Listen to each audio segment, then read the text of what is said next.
So here I'm going to assign W to be the wage, the fixed wage of this employee that he hires. And he purchases some pens at rupees 8 each. So he sells 100 of these pens at 12 each. So on these 100 pens, his profit will be the difference between his cost and the selling price, which is 12, which is 4. So he made 400 rupees profit on this part. The thing is, the remaining pens are sold at 11 each. So let's say the total was N.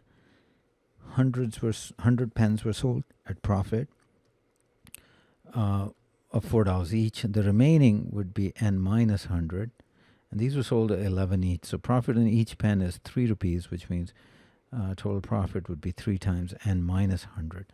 So in this case, he makes net profit of 300. So now net profit would be the profit for these two portions, 400 plus for those remaining pens.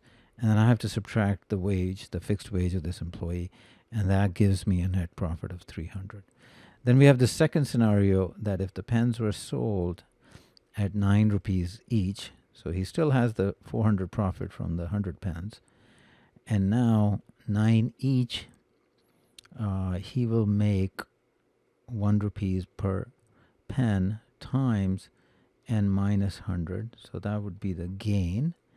But then you have to subtract the fixed wage again, and that leads to a loss, and that loss is minus 300. So this is our set of equations, and we can use that to figure out W. We can actually, what I'm going to do is easiest is subtract.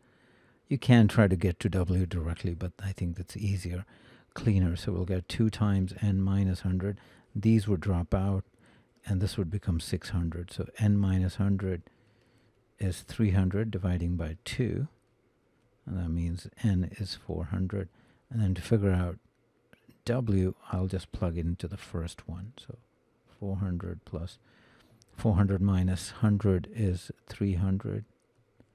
Minus W is 300. Move the W here. 400 plus 900 minus 300, which would turn out to be 1,000 rupees.